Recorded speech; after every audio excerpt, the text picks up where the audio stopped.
आप देख रहे हैं पी न्यूज उत्तर प्रदेश, खबरों का बादशाह। गरीबों की मदद करना सबसे पुनीत कार्य माना जाता है। समाज सेवा एक ऐसा पुनीत कार्य है जिसको करने के बाद दिल को सुकून मिलता है। खासकर जब जरूरतमंद तक मदद पहुंचे तो उसकी आंखों की चमक देखने लायक होती है। ऐसे ही गरीबों की आंखों में चमक लाने का काम कर रहे हैं देवरिया जनपद के समाज सेवी सुनील राव। देखिए हमारी इस खास रिपोर्ट में। देवरिया जनपद के पत्थरदेवा विधानसभा के निवासी समाज सेवी सुनील राव गरीबों को हर संभव मदद का विश्वास दिलाते हुए उनकी मदद करने में जुटे हुए हैं। वे नौजवानों और उभरते हुए खिलाड़ियों को आगे बढ़ने में भी मदद कर रहे हैं।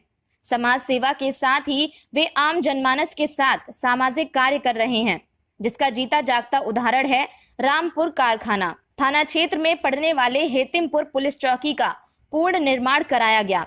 इनके द्वारा ऐसे बहुतायत संख्या में अनेक कार्य किए गए हैं। आज सुनील राव समाज सेवी लॉकडाउन खुलने पर एक बार फिर अपने क्षेत्र में अपनों के बीच पहुंचे, जिसके बाद उन्होंने पत्रकारों से भी बातचीत की। आप भी सुनिए। देवरिया से गोविंद प्रताप मौर्य की रिपोर्ट। जी, कोरोना काल में आप बहुत दिनों तक मुंबई रहे, अपने लोगों के बीच नहीं रहे क्योंकि लॉकडाउन था। अब आप पहुंचे हैं, तो ऐसे में कुछ जो कोरोना काल में मजदूर की बेबसी है, वो भी बेबस मजदूर आपके क्षेत्र में पहुंचे हैं। आपके क्षेत्र से जो बाहर कमाने गए थे वो यहाँ पर पहुंचे हैं। ऐसे में उनके सामने एक समस्या आकर खड़ी हुई है कि उनके पास रोजगार नहीं है। क्या खाएं, क्योंकि कमाई बंद हो गई। बाहर से कमा कर लाते थे तो खाते थे। ऐसे में अब आप क्षेत्र में आ चुके हैं, उनके लिए क्या करना चाहेंगे? देखिए, कोरोना काल में जो आर्थिक रूप से जो एक बहुत ही दुखदायी है कि जो आर्थिक आपदा आई हुई है, इसमें हमारे बहुत सारे जो काम करने वाले हैं वो दूर दूर प्रदेश से आए हुए हैं। उनके पास ऐसा कोई नहीं है कि वो अपने जीवन यापन के लिए कुछ कर सके इस कोरोना काल में। तो हम ये अपनी तरफ से प्रयास करेंगे कि उनको एक आर्थिक रूप से सहायता पहुंचाया जा सके। जो भी लोग हैं, सरकार की तरफ से सहायता तो मिल ही रहा है, लेकिन जो हमारे पास बहुत सारे ऐसे साधन हैं, जैसे मनरेगा है, जैसे बहुत सारे लोगों का नाम नहीं है, उस मनरेगा में उसको लिस्ट में हम लोग डालेंगे और उनके पास काम करने के लिए जो सहायता चाहिए। अब हम चूँकि हम मुंबई में थे, अब आए हुए हैं, तो हम पूरा प्रयास करेंगे जो भी हमारे गरीब हैं उनको हम लोग ज़्यादा से ज़्यादा सहायता प्रदान कर सकें। जी, ये अच्छी बात है कि लोगों के प्रति एक समाजसेवी होने के नाते आपका जो भी दायित्व है उसे पूरा कर रहे हैं। लेकिन समाजसेवी के बाद भी ऐसा भी सुनने में आ रहा है कि आप राजनीति में प्रवेश कर रहे हैं। तो ऐसे में राजनीति में प्रवेश करने का एक उद्देश्य तो इनकी सेवा है, और कोई उद्देश्य? देखिए, हम समाज सेवा तो आज चार साल से कर रहे हैं क्षेत्र में। समाज सेवा में उतरा तो मेरा यही उद्देश्य था कि जो गरीब हैं, मजदूर, जो असहाय हैं, जिसका इस समाज में कोई सुनता नहीं है, जिसका कोई सुनवाई नहीं होता है, उनका हम मदद करने के लिए समाज सेवा का हमने ये बेड़ा उठाया था।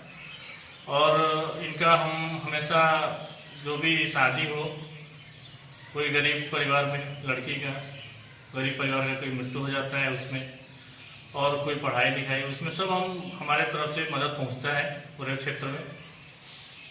और हम ये प्रयास करेंगे कि राजनीति की बात कर रहे हैं आप, तो राजनीति में हमारा आने का उद्देश्य यही रहेगा कि हमारे जो गरीब हैं, जिनकी कोई सुनवाई नहीं होती है, जिसका कोई हाथ पांव पकड़ने का हाथ नहीं थाम सकता है, उसको हम हाथ पकड़ के एक अच्छे मुकाम तक पहुंचाएं, उनको भी एक हक दिलाएं, उनका हम एक मदद कर सके, पूरा उनका सहायता कर सके, उनकी सुन सके। ये सब करने के लिए हम राजनीति में उनके लिए ही आएंगे, और कोई मेरा उद्देश्य नहीं है। गरीबों के लिए राजनीति में हम कदम डालेंगे। जी नेताजी, चूंकि राजनीति में प्रवेश करने वाले हैं आप, आपको इसके लिए शुभकामनाएं। लेकिन एक चीज़ और बात सामने आती है कि जो यहाँ पर बुजुर्ग हैं, महिलाएं हैं और युवा, उनसे आपकी अपेक्षाएं बढ़ जाएंगी, तो उनके लिए आप क्या करेंगे? गरीब हैं, महिलाएं हैं और युवा हैं। युवाओं के लिए मैं भी एक युवा हूँ, तो युवा का सब समझ सकते हैं कि युवाओं के अंदर क्या चाह होती है, क्या उनके अंदर सोच होती है, उनकी क्या आगे बढ़ने का क्या रास्ता है। उनको जो भी युवा को एक मार्ग चाहिए, दर्शन चाहिए, जो भी खेल के प्रति वो आगे बढ़ने के लिए जो प्रेरणा है, उनको हम एक अच्छा मुकाम तक पहुंचाने का प्रयास करेंगे। आप लोगों को कुछ पूछना है? आज के युवक वर्ग हैं या जो खिलाड़ी हैं, जो नौजवान आगे निकलना चाहते हैं, उनके लिए आप क्या कहना चाहेंगे, क्या करना चाहेंगे? देखिए, हम आज जब से हम इस समाज सेवा में आए हैं, तब से खेल के क्षेत्र में हो या युवा पढ़ाई के क्षेत्र में हो, जिस भी क्षेत्र में है युवा, अगर जिस तरह की सहायता हमारे पास ये रहता है, हम भरपूर मदद करते हैं और हम ये प्रयास करते हैं कि हमारी मदद से वो आगे बढ़े और क्षेत्र का और अपने गांव का सबका नाम रोशन करें। ये हमारा प्रयास है और हमेशा प्रयास रहेगा। अभी सुनने में आया था कि ताई कमांडो की 2 लड़कियां थीं जिनको बैंकॉक जाना था खेलने के लिए, उसमें आपने कुछ उनकी मदद की थी, उस पर आप प्रकाश डालेंगे? हाँ, देवरिया की 2 लड़कियां थी, रिया और प्रियंका। वो 2 लड़कियां ताई कमांडो से थी, बहुत गरीब परिवार की लड़कियां थी। उनका सिलेक्शन हो चुका था, बैंकॉक जाना था। बैंकॉक जाने के लिए प्रशासन से भी कोई सहायता नहीं मिल पा रहा था। हमारे पास सूचना मिला, वहाँ के जो खेल अधिकारी थे उन्होंने बताया, हमसे मिले, बोले 2 लड़कियां हैं और ताई कमांडो बहुत अच्छा है, उनका सिलेक्शन हो चुका है, वो बैंकॉक जाना चाहती हैं।